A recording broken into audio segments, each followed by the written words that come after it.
شیطان الرجیم بسم اللہ الرحمن الرحیم۔ السلام علیکم 9th کلاس، کیسے ہیں سب بچے؟ اللہ تعالیٰ آپ کو حوصلہ مسکراتا رکھے، زندگی میں کامیاب و کامران کریں۔ جی بچوں، آج ہم اسلامت لازمی میں اسوہ رسول خاتم النبیین صلی اللہ علیہ وسلم اور ہماری عملی زندگی۔ اب اس میں ٹاپک ہے ہمارا حضرت محمد مصطفیٰ خاتم النبیین صلی اللہ علیہ وسلم کا بچپن اور جوانی۔ سب سے پہلے ہم اس کے حاصلات تعلم پڑھ لیتے ہیں۔ نبی کریم خاتم النبیین صلی اللہ علیہ وسلم کے بچپن اور جوانی کے واقعات و معاملات کو جان سکیں۔ نبی کریم خاتم النبیین صلی اللہ علیہ وسلم کا بہن بھائیوں اور دوستوں کے ساتھ حسن سلوک اور خوش طبعی وغیرہ سے آگاہ ہو سکے۔ جوانی میں نبی کریم خاتم النبیین صلی اللہ علیہ وسلم کی بے مثل عفت و حیا، شجاعت، بہادری اور حسن معاملات کے واقعات کو جان سکیں۔ نبی کریم خاتم النبیین صلی اللہ علیہ وسلم کے بچپن اور جوانی میں دوسروں کی راحت رسانی اور خدمت خلق کے جذبے کو اپناتے ہوئے معاشرے کی بہتری میں اپنا کردار ادا کر سکیں۔ اب ہم اس کی ریڈنگ شروع کرتے ہیں۔ جی بچوں، یہاں پہ ہے سب سے پہلے ہم یہ دیکھیں گے، اس میں ہمارا پہلا شارٹ بن رہا ہے کہ حضرت محمد رسول اللہ خاتم النبیین صلی اللہ علیہ وسلم کب پیدا ہوئے۔ تو یہاں پہ ہم لکھیں گے حضرت محمد رسول اللہ خاتم النبیین صلی اللہ علیہ وسلم کی ولادت باسعادت 12 ربیع الاول بروز پیر بمطابق 12 اپریل 571 عیسوی کو ہوئی۔ یہاں تک۔ اس کے بعد ہے جی آپ کے والد ماجد کا انتقال کب ہوا۔ تو یہاں پہ آئے گا آپ خاتم النبیین صلی اللہ علیہ وسلم کے والد ماجد عبداللہ آپ خاتم النبیین صلی اللہ علیہ وسلم کی پیدائش سے تقریباً 2 ماہ قبل انتقال فرما چکے تھے۔ اس کے بعد ہے جی آپ خاتم النبیین صلی اللہ علیہ وسلم کی والدہ ماجدہ کا انتقال کب ہوا۔ اس میں آئے گا آپ خاتم النبیین صلی اللہ علیہ وسلم کی والدہ ماجدہ حضرت سیدہ آمنہ آپ خاتم النبیین صلی اللہ علیہ وسلم کی پیدائش کے 6 سال بعد وفات پا گئی۔ یہاں تک۔ اس کے بعد ہے جی آپ کے دادا عبد المطلب نے کب وفات پائی۔ تو اس میں آئے گا جی اس کے بعد آپ خاتم النبیین صلی اللہ علیہ وسلم کے دادا جان عبد المطلب نے آپ کی پرورش کی۔ جب آپ خاتم النبیین صلی اللہ علیہ وسلم کی عمر مبارک 8 سال ہوئی تو وہ بھی اس دنیا سے رخصت ہو گئے۔ یہاں تک آ جائے گا۔ پھر آگے دادا کی وفات کے بعد شفیق چچا حضرت ابو طالب نے آپ خاتم النبیین صلی اللہ علیہ وسلم کی پرورش کی۔ یہاں تک آئے۔ اس کے بعد ہے جی آپ کا یہاں پہ سوال بنائیں گے، حضرت حلیمہ سعدیہ رضی اللہ تعالیٰ عنہ آپ خاتم النبیین صلی اللہ علیہ وسلم کو اپنے ساتھ کیوں لے گئیں۔ تو یہاں پہ آنسر لکھیں گے ہم، اہل عرب کے رواج کے مطابق دیہات میں پرورش کے لیے آپ خاتم النبیین صلی اللہ علیہ وسلم کو قبیلہ بنو سعد کی ایک نیک خاتون حضرت حلیمہ سعدیہ رضی اللہ تعالیٰ عنہ اپنے ساتھ لے گئیں۔ 4 سال تک آپ خاتم النبیین صلی اللہ علیہ وسلم وہیں رہے۔ حضرت حلیمہ سعدیہ رضی اللہ تعالیٰ عنہ آپ خاتم النبیین صلی اللہ علیہ وسلم کے بارے میں کیا فرماتی ہیں۔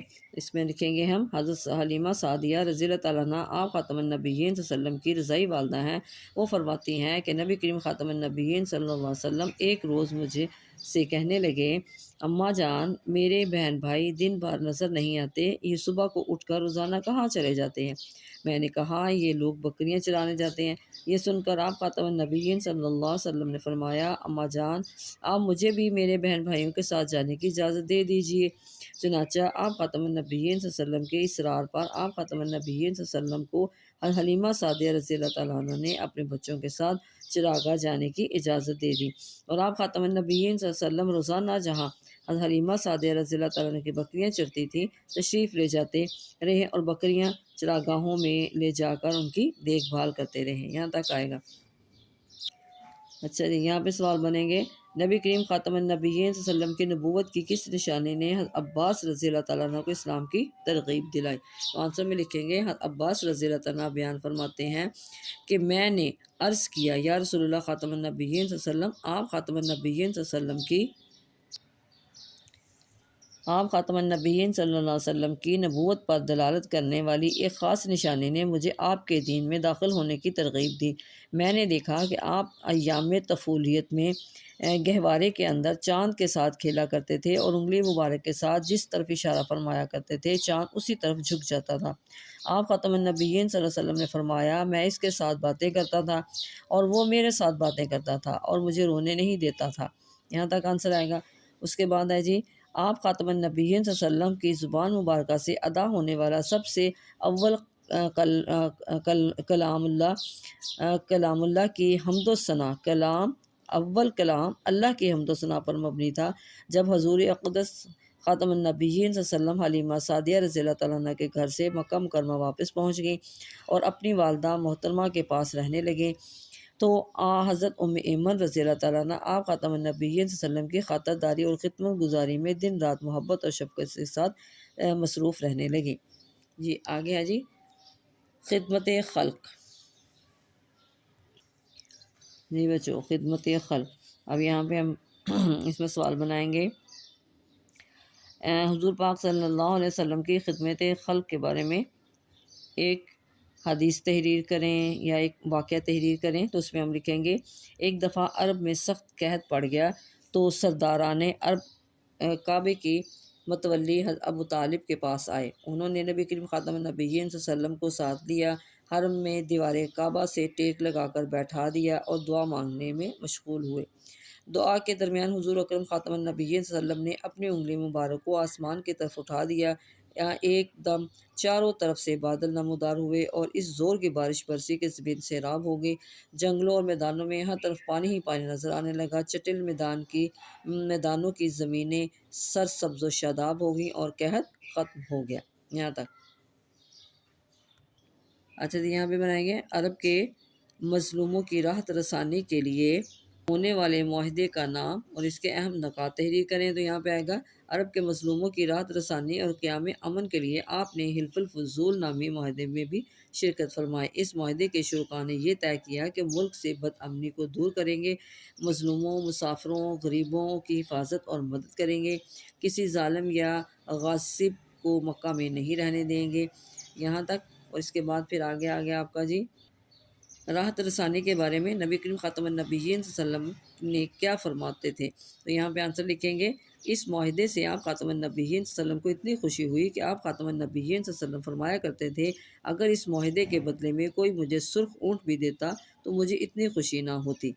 آپ خاتم النبیین صلی اللہ علیہ وسلم کا معمول کیا تھا؟ تو اس میں آئے گا، آپ خاتم النبیین صلی اللہ علیہ وسلم کا معمول تھا کہ آپ خاتم النبیین صلی اللہ علیہ وسلم کو کوئی مدد کے لیے پکارتا یا کسی آپ خاتم النبیین صلی اللہ علیہ وسلم کا معمول تھا کہ آپ خاتم النبیین صلی اللہ علیہ وسلم کو کوئی مدد کے لیے پکارتا یا کسی کو آپ خاتم النبیین صلی اللہ علیہ وسلم کی مدد کی ضرورت ہوتی تو آپ خاتم النبیین صلی اللہ علیہ وسلم اس کی مدد فرماتے۔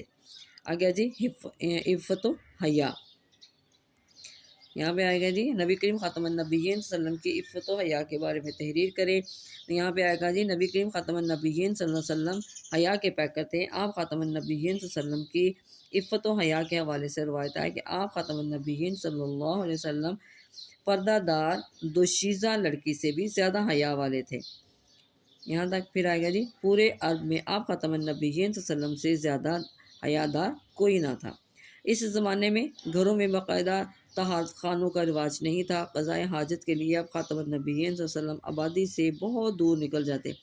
حضرت جابر بن عبداللہ رضی اللہ تعالیٰ بیان کرتے ہیں، یہاں پہ آئے گا حضرت جابر بن عبداللہ رضی اللہ عنہ کیا بیان کرتے ہیں۔ حضرت جابر بن عبداللہ رضی اللہ بیان کرتے ہیں کہ آپ خاتم النبیین صلی اللہ علیہ وسلم آبادی سے بہت دور چلے جاتے، یہاں تک کہ آپ خاتم النبیین صلی اللہ علیہ وسلم کو کوئی نہیں دیکھ سکتا تھا۔ آگے جی بہن بھائیوں اور دوستوں کے ساتھ سے حسن سلوک۔ نبی کریم خاتم النبیین صلی اللہ علیہ وسلم کے سگے بہن بھائی نہیں تھے۔ آپ خاتم النبیین صلی اللہ علیہ وسلم کی رضائی بہن حضرت شیمہ رضی اللہ تعالیٰ عنہ حضرت نبی کریم خاتم النبیین صلی اللہ علیہ وسلم کو گود میں کھلایا کرتی تھی اور آپ خاتم النبیین صلی اللہ علیہ وسلم کا بہت خیال رکھتی تھی۔ یہاں پہ آئے گا جی غزوہ حنین میں نبی کریم خاتم النبیین صلی اللہ علیہ وسلم نے حضرت شیمہ رضی اللہ تعالیٰ عنہ کے ساتھ کس طرح حوصلہ افزائی کی۔ تو آئے گا جی غزوہ حنین میں حضرت شیمہ قیدیوں میں شامل تھی، انہوں نے نبی کریم خاتم النبیین صلی اللہ علیہ وسلم کو اپنا تعارف کروایا تو آپ خاتم النبیین صلی اللہ علیہ وسلم نے ان کی بڑی عزت افزائی فرمائی، چادر بچھا کر انہیں احترام سے بٹھایا اور ارشاد فرمایا، مانگو تمہیں دیا جائے گا، قیدیوں کی سفارش کرواؤ، انہیں تمہاری وجہ سے امان دی جائے گی۔ پھر ان کی سفارش پر آپ خاتم النبیین صلی اللہ علیہ وسلم نے تمام قیدیوں کو آزاد کر دیا۔ چلیے یہاں پہ آئے گا جی حضرت حمزہ امیر حمزہ رضی اللہ تعالیٰ عنہ کا نبی کریم خاتم النبیین صلی اللہ علیہ وسلم سے کون سا دوہرا رشتہ تھا؟ تو یہاں پہ آئے گا سیدنا امیر حمزہ رضی اللہ تعالیٰ عنہ آپ خاتم النبیین صلی اللہ علیہ وسلم کے چچا ہیں۔ سیدنا امیر حمزہ رضی اللہ تعالیٰ عنہ نبی کریم خاتم النبیین صلی اللہ علیہ وسلم کے رضائی بھائی بھی تھے۔ نبی کریم خاتم النبیین صلی اللہ علیہ وسلم اس دوہرے رشتے کی وجہ سے حضرت حمزہ رضی اللہ تعالیٰ عنہ کے لیے بہت شفقت اور محبت کے جذبات رکھتے تھے اور ان سے ہمیشہ حسن سلوک سے پیش آتے۔ غزوہ احد میں ان کی شہادت پر آپ خاتم النبیین صلی اللہ علیہ وسلم بہت غمگین ہوئے اور بعد ازاں کثرت سے ان کی قبر پر جایا کرتے تھے۔ اچھا جی، آگے جی، اعلان نبوت سے پہلے دوستوں میں سر فہرست کون تھے؟ تو یہاں پہ آئے گا اعلان نبوت سے پہلے آپ خاتم النبیین صلی اللہ علیہ وسلم کے دوستوں میں حضرت ابوبکر صدیق رضی اللہ تعالیٰ عنہ، حضرت حکیم بن حزام رضی اللہ تعالیٰ عنہ، حضرت زماد بن ثقلبہ رضی اللہ تعالیٰ عنہ سر فہرست ہیں۔ یہ تمام احباب نہایت ہی باوقار اور اعلی اخلاق کے حامل تھے۔ آپ کے اپنے دوستوں سے تجارتی تعلقات بھی تھے۔ حضرت قیس بن صائب مخزومی رضی اللہ تعالیٰ عنہ تجارت میں آپ خاتم النبیین صلی اللہ علیہ وسلم کے ساتھ شریک رہے۔ وہ خود بیان کرتے ہیں کہ نبی کریم خاتم النبیین صلی اللہ علیہ وسلم کا معاملہ اپنے تجارتی شرکاء کے ساتھ ہمیشہ نہایت ہی صاف ستھرا رہتا تھا۔ آگے جی، شجاعت و بہادری اور حسن معاملات۔ نبی کریم خاتم النبیین صلی اللہ علیہ وسلم کی مبارک زندگی شجاعت و بہادری اور حسن معاملہ کی پیکر تھی۔ آپ خاتم النبیین صلی اللہ علیہ وسلم کے اوصاف جمیلہ اور اولین گواہ صحابہ کرام رضی اللہ عنہ ہے۔ غزوہ حنین میں جب اسلامی لشکر دشمنوں کے نرغے میں آ گیا تو اس وقت بھی نبی کریم خاتم النبیین صلی اللہ علیہ وسلم پریشان نہیں ہوئے۔ آپ خاتم النبیین صلی اللہ علیہ وسلم پر گھبراہٹ کے بالکل آثار نہ تھے۔ آپ خاتم النبیین صلی اللہ علیہ وسلم پوری استقامت کے ساتھ دشمن کے مقابلے میں کھڑے یہ فرما رہے تھے، میں نبی ہوں، اس میں کوئی جھوٹ نہیں، میں عبد المطلب کی اولاد ہوں۔ حضرت برا بن عازب رضی اللہ تعالیٰ عنہ فرماتے ہیں کہ غزوہ حنین کے دن نبی کریم خاتم النبیین صلی اللہ علیہ وسلم زیادہ مضبوط کوئی نہیں دیکھا گیا۔ نبی کریم خاتم النبیین صلی اللہ علیہ وسلم کے حسن معاملے کا یہ عالم تھا۔ یہاں پہ آئے گا حضرت نبی کریم خاتم النبیین صلی اللہ علیہ وسلم کے حسن معاملے کا کیا عالم تھا؟ تو آئے گا جی، نبی کریم خاتم النبیین صلی اللہ علیہ وسلم کے حسن معاملے کا عالم یہ تھا کہ جب قریش مکہ حجر اسود کی تنصیب کے موقع پر دست و گریباں ہونے کے قریب تھے، تب آپ خاتم النبیین صلی اللہ علیہ وسلم نے حکمت عملی سے اتنے بڑے فتنہ فساد سے تمام اہل مکہ کو بچا لیا۔ حجر اسود کو ایک چادر میں رکھ کر ہر قبیلے کے معتبر افراد کو چادر پکڑنے کو کہا۔ جب تمام افراد نے چادر پکڑی تو آپ خاتم النبیین صلی اللہ علیہ وسلم نے حجر اسود کو اٹھا کر اپنی جگہ پر نصب فرما دیا۔ جی بچوں، یہ تھی آج کی ہماری ریڈنگ۔ اس کو آپ نے غور سے سننا ہے اور اس کو سمجھنا ہے۔ اوکے، اللہ حافظ۔